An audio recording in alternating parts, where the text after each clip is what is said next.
Good evening students, welcome to our distance classes.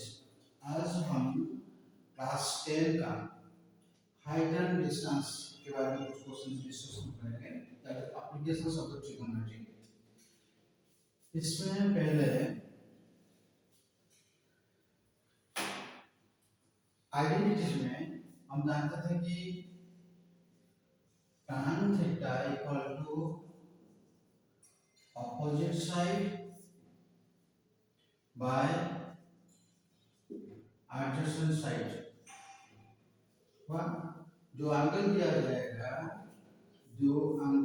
जाएगा suppose ये theta है, इसी का ऑपोजिट है ये p, इसका ये b, ये है h। सपोज ये थीटा हो जाएगा, ये p बन जाएगा, ये p हो जाएगा, ये h हो जाएगा। What that is p by b। cot का तो वैल्यू नहीं है, tangent then sin theta p opposite side by hypotenuse p by h। क्या then cos theta adjacent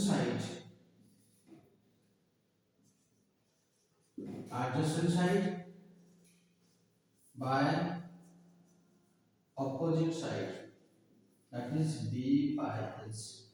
बाकी जो टेल है तुम उल्टा कर सकते हो, इतना ही चाहिए। क्या इतना हमको समझना चाहिए, हो गया। उसके बाद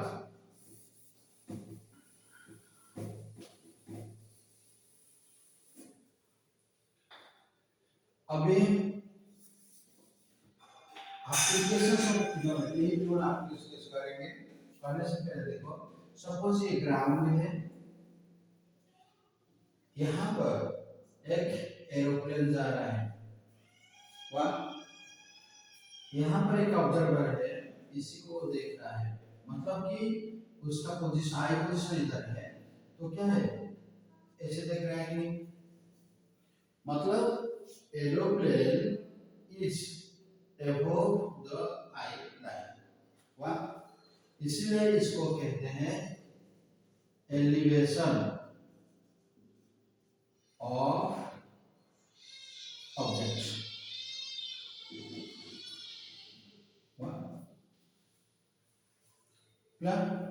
तो एलिवेशन को आसानी से याद रखने का तरीका, एलिवेशन ई फॉर एलिवेशन, ई ऊपर, ऐसे याद रख लो। सपोज हम एक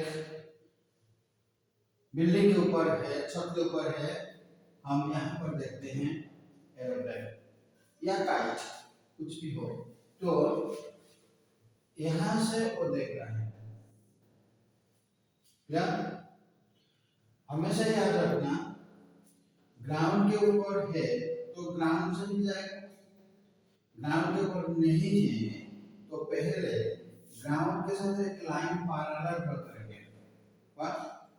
पैरेलल ड्रॉ करने के बाद वही से ही जाएगा। बहुत सारे बच्चे सोच लेते हैं कि यही से है और राउंड है, तो ये भी एलिवेशन है ना। तो elevation of A means A is above the eye of the observer। One of depression,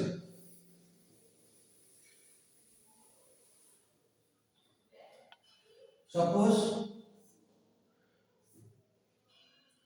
यहाँ पर एक आदमी है, छत के ऊपर आदमी है, यहाँ पर एक कार जा रहा है, वो देखेगा तो उसका आइलाइन ऐसे ही आएगा ना। अब ऑब्जर्वर ग्राउंड के ऊपर नहीं है, वो छोड़कर है, मतलब कि यहीं पर हम एक ड्रॉ करेंगे पैरेलल टू द ग्राउंड। मतलब वही पैरेलल लाइन से ही ऐसे आएगा। This is known as the depression.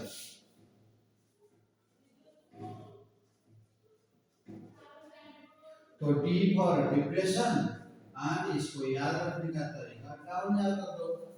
क्या मतलब कि एक ऑब्जेक्ट आइलैंड से नीचे के डाउन में है, वहां उसी तरह याद कर लेना। सपोज यहाँ पर एक काइट है, तो हम क्या करेंगे, इसको देखें तो ये वाला ना, तो ये एलिवेशन, ये है डिप्रेशन। तो इतना लॉजिक क्लियर होना चाहिए। अब कुछ प्रॉब्लम्स देखो।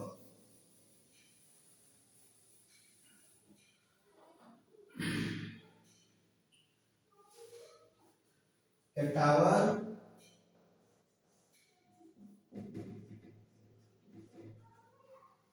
stands vertically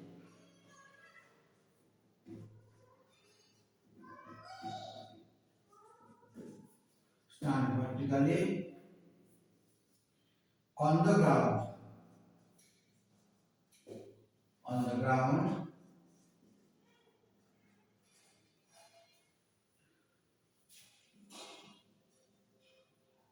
from a point on the ground 20 meter away, 20 meter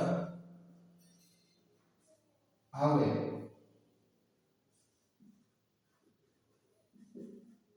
from the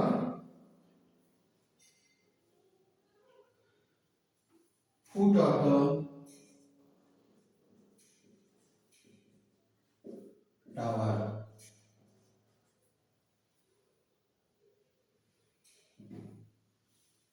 The angle of elevation, the angle, I am saying there now, angle of elevation of the top of the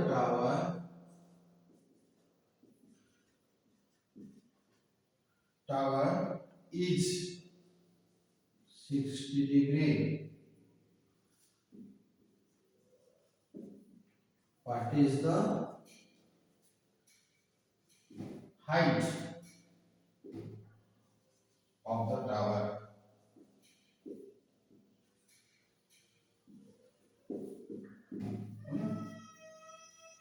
अब a tower stands vertically on the ground. ये एक tower हो गया, ground vertical मतलब कि ये वाला। कभी कभी क्वेश्चन में वर्टिकल वर्ड्स नहीं देगा, फिर भी हम सोचेंगे ये वर्टिकल है। From a point of the ground 20 metre away from it, ये फुट है, वही से 20 मीटर, तो मतलब ये है 20 मीटर ना। From the foot of the tower, the angle of the elevation of the top of the tower, मतलब कि ये है top of the tower, elevation of the top of the tower, मतलब elevation of this point means this point is above the eye of the observer, मतलब कि this one. Clear? What is the height of the tower? ये पूछा है। Clear? इसमें trigonometry ratio के हिसाब से करेंगे तो जो एंगल दिया गया है उसके साथ जो एंगल दिया गया है उसके साथ जो वैल्यू एंड जो पूछा गया वो रिलेशन देखो। एंगल ये दिया गया है, इसके साथ में दिया गया मतलब कि ये एडजेसेंट साइड, एंड इसका ऑपोजिट ये दिया गया है ये x।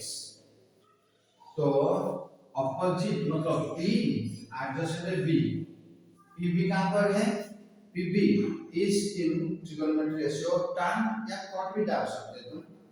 तो tan, तो मतलब क्या करेंगे tan theta equal to x by 20, tan theta equal to p by b. अबे tan थीटा के बदले में डायरेक्ट 60 लिख सकता हूँ। वह अब tan 60 का वैल्यू क्या है? tan 60 का वैल्यू √3 है। और सब हम ट्रिग्नोमेट्री आइडेंटिटीज में पढ़े हैं, जो कि तापमान में है 60 है और ये है x। अब हम क्या करेंगे? सिंपलीफाई करेंगे तो x इक्वल टू 20√3, ये मीटर में था, ये मीटर में। उसके बाद √3 का वैल्यू कितना छोड़ सकते हो? और अदरवाइज 20 into 1.732 करके भी छोड़ सकते हैं। वाह, ये है समझ में आया? यहाँ पर एलिवेशन क्या है, डिप्रेशन क्या है, वो क्लियर होना चाहिए। एंगल का अपोजिट, एडजेसेंट एंड हाइपोटेन्यूज क्या है और उसका रिलेशन क्या है, वो बताना चाहिए ट्रिग्नोमेट्री के साथ। अब दूसरा एक क्वेश्चन, ये समझ में, दूसरा क्वेश्चन ट्राई करो।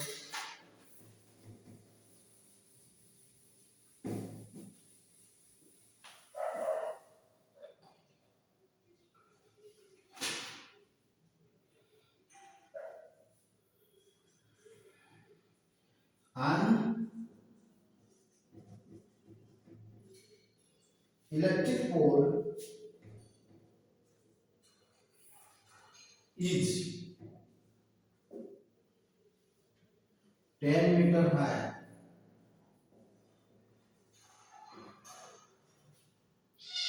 A steel wire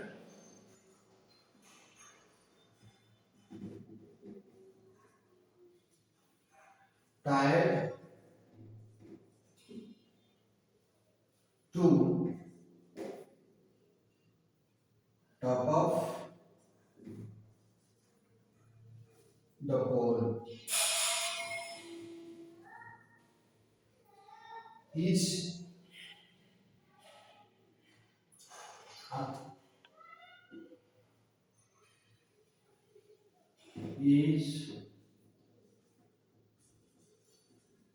affixed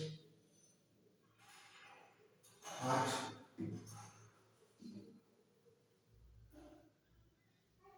a point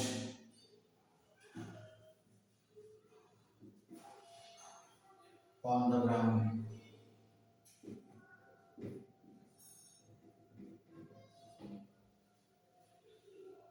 To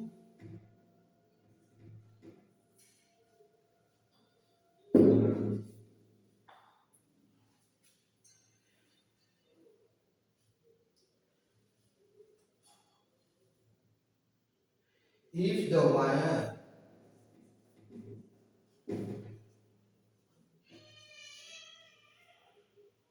makes an angle of 45 degree with the horizontal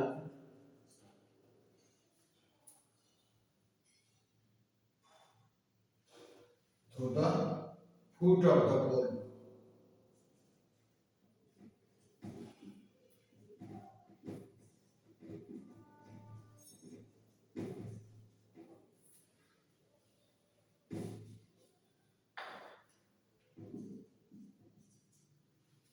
Pole. Find the length of the wire.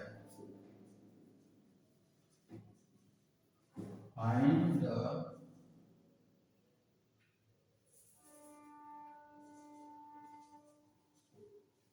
length of wire. One. Electric pole, ये electric pole है, is on 10 metre high, this is 10 metre. Steel wire is, तो ये ground हो गया हमारा। Steel wire is tied to top, are fixed at a point on the ground if the wire makes angle of 45 with the horizontal के साथ ये 45 degree, इसका मतलब क्या लिखो indirectly, the angle of elevation of top of the pole is 45 degree. ना, and find the length of the wire, पूछा गया ये वाला पूछा गया, तो इनडायरेक्टली ये वाला 90 डिग्री है। अब ये एंगल दिया गया है, एंगल का ऑपोजिट साइड मतलब P दिया गया 10 मीटर, इसी 90 degree opposite, that is h है x मीटर। हमको देखना है PH कौन सा ट्रिग्नोमेट्रिक रेशियो में है, दैट इज इन साइन, तो sine 45 equal to P by H, P है 10, H है x, tan 45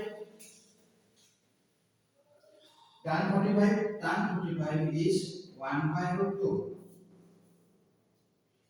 1 equal to 10 by x, अब x equal to 10 root 2 meter, so the length of wire is 10 root 2 meter। समझ में आया? तो इसमें figure जरूरी है। नेक्स्ट है question,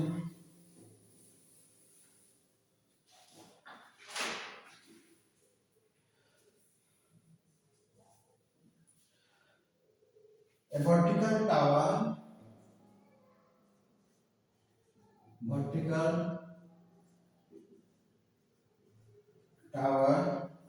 stands on a plane,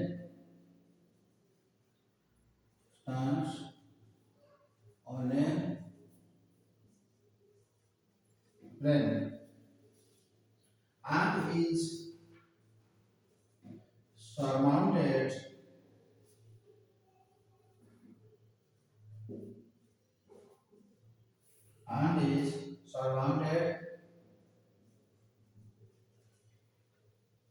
by a vertical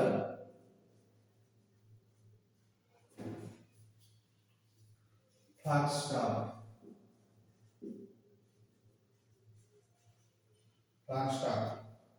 find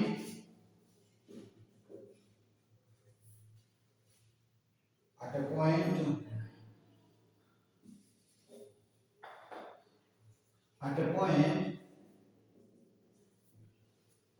point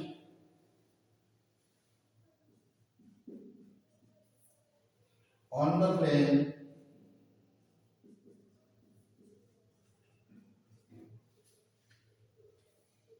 centimeter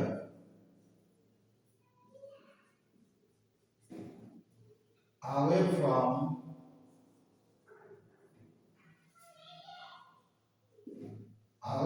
the tower.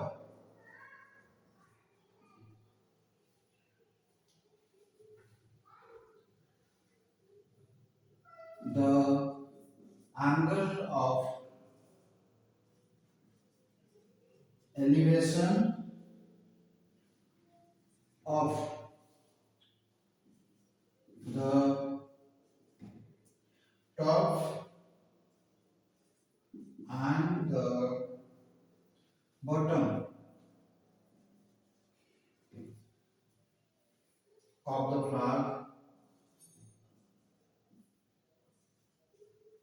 flag star are 60 degree and 45 degree respectively. Find the height of the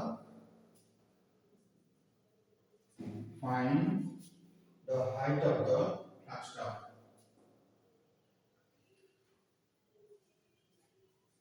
Height of the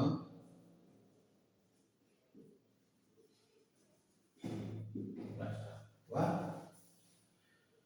Vertical tower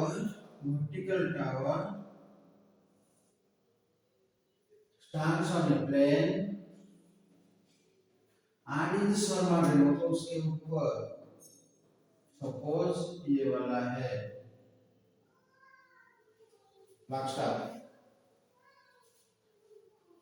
at a point on the ground 70 meter away from the tower. Tower से 70 metre दूर में the angle of elevation of ध्यान में है angle of elevation किसका top का bottom का किसका फ्लैगस्टाफ का टॉप एंड फ्लैगस्टाफ का बॉटम का एलिवेशन और ए पॉइंट से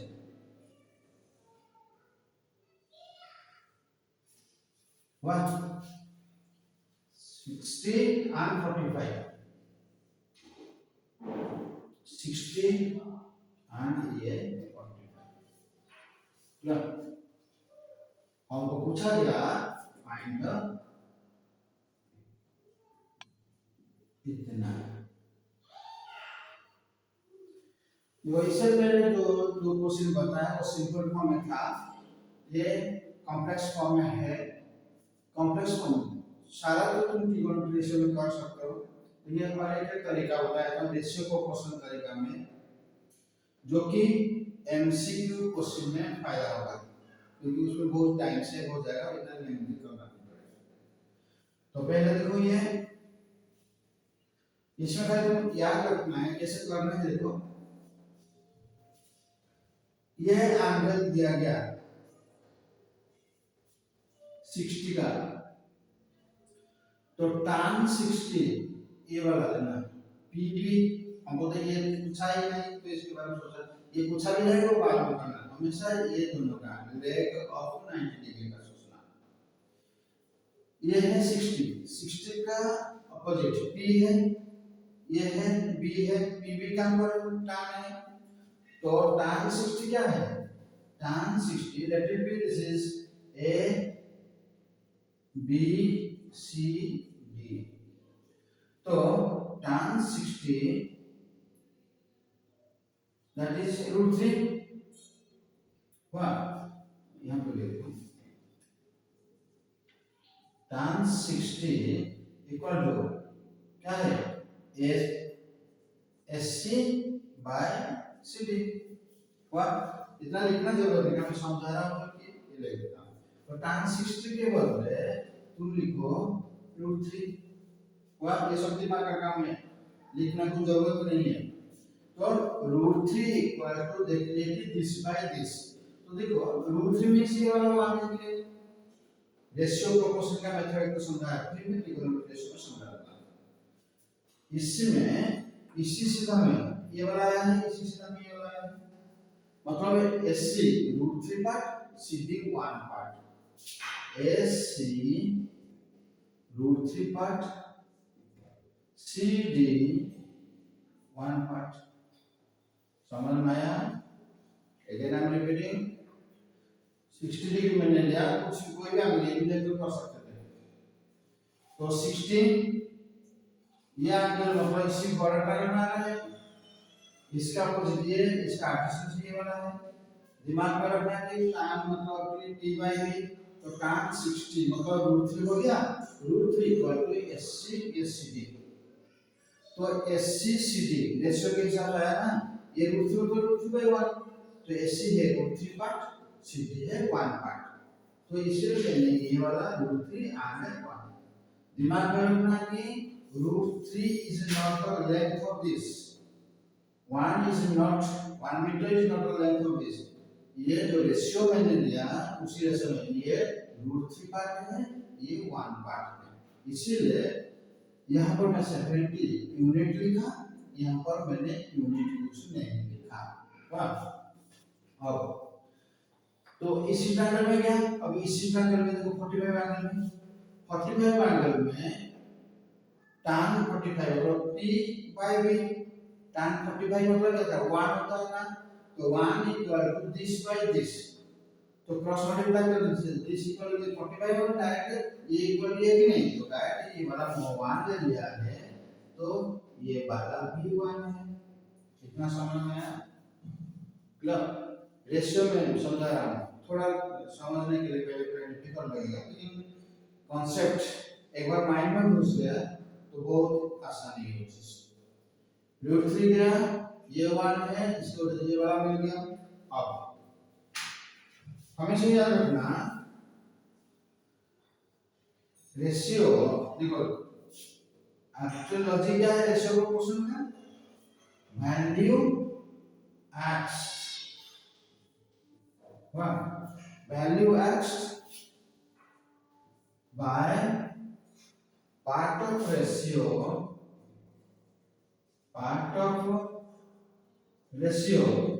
of value x, y कैसे हो गया, इक्वल टू ये equal to value given, value एक वैल्यू दे देगा ना, value given by part of ratio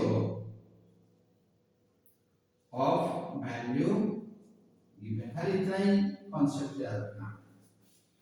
value x जो वैल्यू पूछा है वो डिवाइडेड बाय उसका रेशियो पार्ट कितना है, इक्वल टू जो वैल्यू दिया गया है बाय उसका रेशियो पार्ट कितना, बस इतना ही समझो। पहला बात है इसमें ये वैल्यू रेशियो पार्ट निकालना, उसके बाद ये है लॉजिक। इसमें क्या करते हैं, वैल्यू x ये हमको निकालना है, तो ये जो नीचे पार्ट है ये इधर चला जाएगा, वाह।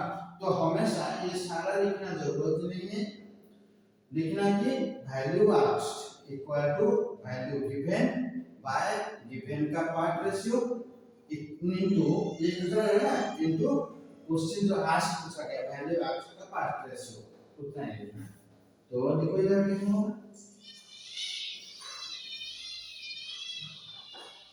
वैल्यू x, तो मैंने ये वाला बता देता हूं,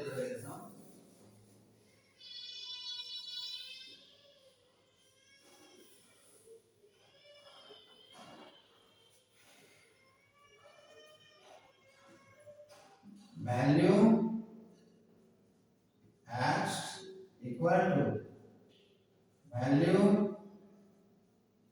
given by part of ratio of value given into part of ratio of value x। क्या इसमें देखो सिंपल चीज है, वैल्यू x कौन सा, ये वाला वैल्यू गिवन क्या है 70, जो 70 दिया गया उसी का पार्ट रेशियो कौन सा 1, इनटू जो पूछा गया है उसी का पार्ट रेशियो क्या है, जो पूछा गया कौन सा, इतना हमको पूछा गया है, इसका पार्ट रेशियो कितना होगा, ये पूरा का पार्ट रेशियो है 3, इसी का पार्ट रेशियो 1, तो इसका कितना होगा √3 - 1, √3 - 1 क्लियर। अभी इसमें क्या अब मल्टीप्लाई कर दो तो कितना होगा 70, ये 1.732 √3 का वैल्यू -1, तो इनटू 732 जो आएगा दैट इज द मीटर, एक लाइन में बता। अभी इसी को हम, ये था मेरा रेशियो एंड प्रोपोर्शन मेथड में सिर्फ एक लाइन में सॉल्यूशन हो जाएगा, ये भी लिखना पड़ेगा नहीं, जब हैबिट हो जाएगा ये दिमाग में आ ही जाएगा। क्या है वैल्यू जो पूछा गया इक्वल टू वैल्यू जो दिया गया बाय दिया गया रेशियो पार्ट इनटू पूछा गया रेशियो पार्ट, वन एवं रिपीटिंग वैल्यू जो दिया गया, वैल्यू जो पूछा है इक्वल टू वैल्यू जो दिया गया बाय उसी का part ratio into part ratio of जो वैल्यू पूछा गया है, बस इतना ही दिमाग में हो अब इसी को हम सपोज ट्रिगोनोमेट्री रेशियो में करेंगे। देखो कैसे हम कितना लेंगे भाई। देखो ट्रिगोनोमेट्री रेशियो में ये पार्ट रेशियो हमको नहीं चाहिए, पार्ट रेशियो को नहीं चाहिए, एग्जैक्ट वैल्यू हमको चाहिए बस। ए बी सी, तो in triangle BCD, in triangle BCD tan 45, tan 45 equal to BC by CD. Tan 45 is 1, so 1 equal to BC by ये है था 70। अब क्रॉस मल्टीप्लाई कर देंगे तो that is BC equal to 70 आ गया। वाह। अब इन ट्रायंगल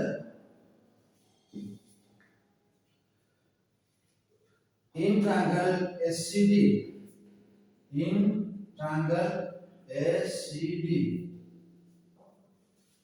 तो SCD में हम क्या करेंगे, SCD बराबर tan 60 equal to SC by CD। अभी √3 SC CD कितना है 17, मतलब SC equal to 70√3। SC means what, SC हो गया AB plus BC equal to 70√3। AB हमने x लिए, BC हमारा मिला 70 क्या इक्वल टू 70√3। अब x इक्वल टू 70√3 माइनस 70। वाह।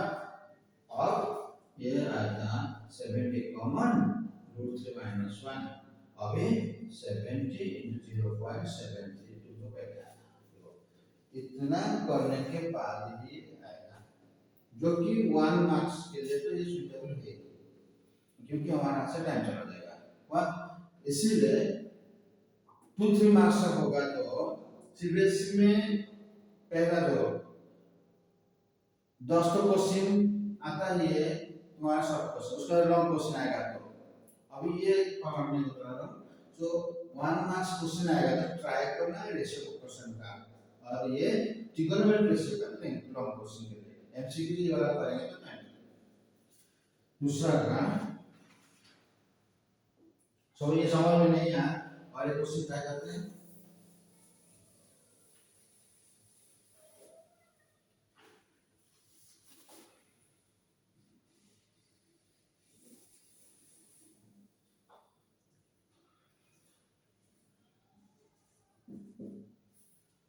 A shadow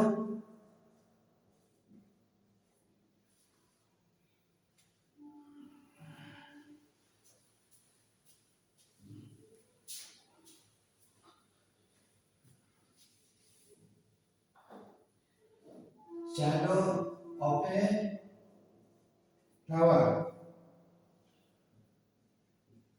when the angle of elevation of the sun is 45 degree is found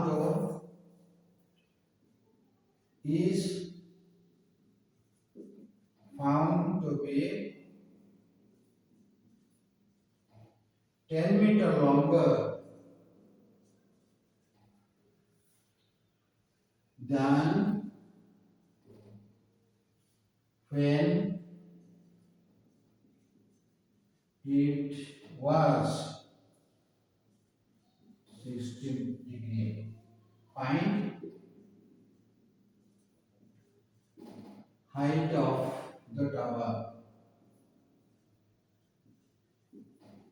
पहले मैंने रेशियो प्रोपोर्शन में सुना। शैडो ऑफ टावर, ये है टावर, ये है सन इधर है, ये इसके ऊपर गिरेगा तो इसका शैडो,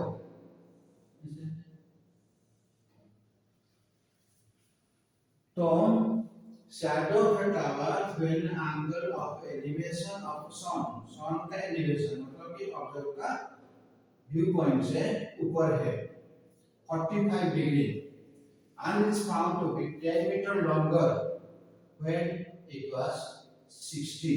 तो ये है 10 मीटर लॉन्गर दिया गया है। वाह, यहाँ पर ये 60 डिग्री है, ये 45 डिग्री है। दिया गया कि 45 डिग्री टाइम में उसी का जो शैडो है वो वाला 10 मीटर ज्यादा है, इससे 60 डिग्री टाइम में जो शैडो गिर रहा है। वह find the height of the tower, ये वाला हमको पूछा गया है। ये है x मीटर, मैं जान उसको मीटर दे रहा हूँ में रेशियो एंड मेथड 1 में रेशियो एंड प्रोपोर्शन में समझा रहा हूँ। अब देखो जब ये 60 हुआ इसी ट्रायंगल में 60 है tan 60 √3 इक्वल टू इतना बाय इतना, मतलब √3 बाय 1 इक्वल इतना रेशियो पार्ट लिखेंगे तो ये बन जाएगा √3 पार्ट, ये बन जाएगा 1 पार्ट। समझ में आया? ये ट्रायंगल मैंने लिया 60 का opposite p by b tan का, तो 3√3 equal to this by this, मतलब p by b, तो p बन गया √3 पार्ट एंड b बन गया 1 पार्ट। अब ये ट्रायंगल में ये 45 है, tan 45 में sir tan 45 p by b imply tan 45 क्या होगा 1 हो गया ना, 1 इक्वल p by b, तो p इक्वल b है, तो इसी ट्रायंगल में p तो ये है, वाह p कितना पार्ट है √3 डॉट इधर का x मीटर, ये एग्जैक्ट लेंथ है, ये एग्जैक्ट लेंथ नहीं है, this is part of the ratio, बार-बार मैं रिपीट कर रहा हूं इन रेशियो प्रोपोर्शन मेथड में। तो ये √3 इसी ट्रायंगल में ये √3 पार्ट है, तो ये भी √3 पार्ट बन जाएगा।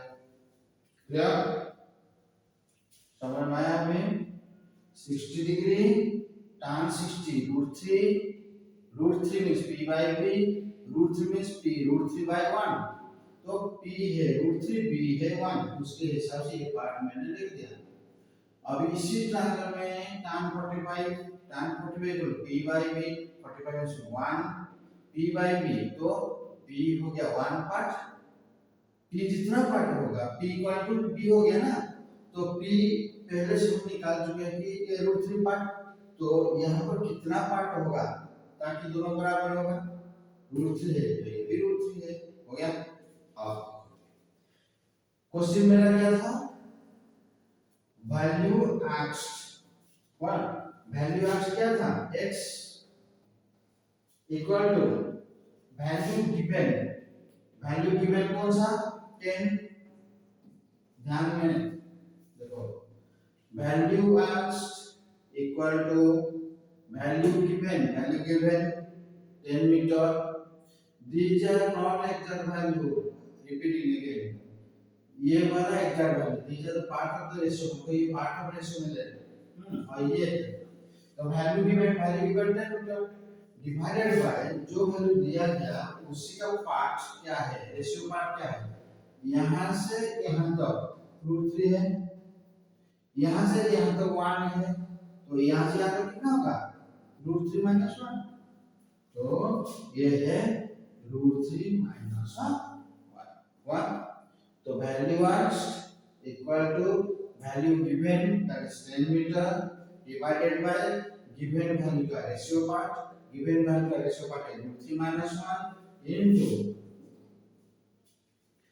ratio part of value asked. value of कितना है इसका ratio part कितना है root 3. तो ये हमारा टोटल सॉल्यूशन है.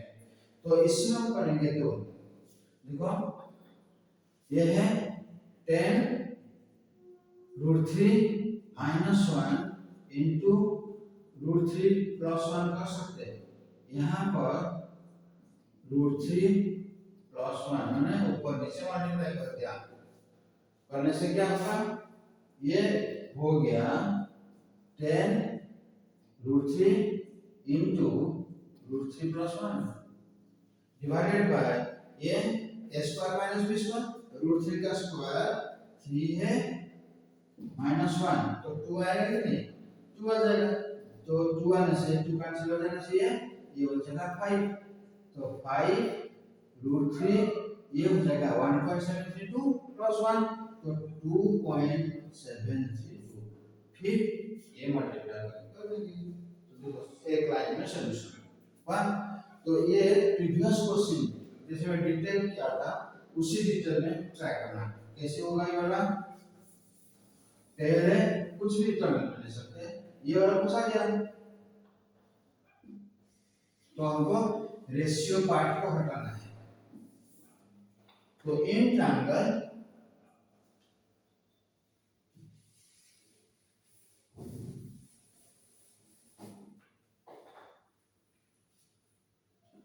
A B C D in triangle ABC तो tan 60 equal to P by A मतलब X by BC. tan 60 means root 3 equal to x by BC. अब BC x इक्वल ले सकता है तो BC इक्वल ले सकता है. आगे तो BC लेंगे तो into x ले जाओ. ये है इक्वेशन 1. मतलब कि फ्रैक्शन को हटाने के लिए क्या है अब x equal to BC root 3 ये इक्वेशन 1 में कर देता हूं क्या. तो x equal to BC root 3. Now in triangle ये छोटा ट्रायंगल है अभी बड़ा ट्रायंगल में in triangle ABD 1 tan 45 equal to AB and by BD. Tan 45 means 1. Tan 45 means 1. 1 equal to x by BD. तो BD इस तरफ जाएगा तो BD इक्वल x हो गया. BD इक्वल टू x हो गया. BD means what? BD है BC plus CD that is x. What? BC को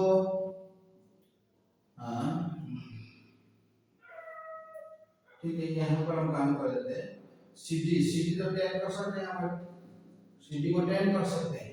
ये वाला BC equal to 1 BC equal to x by root 3 हो सकता है.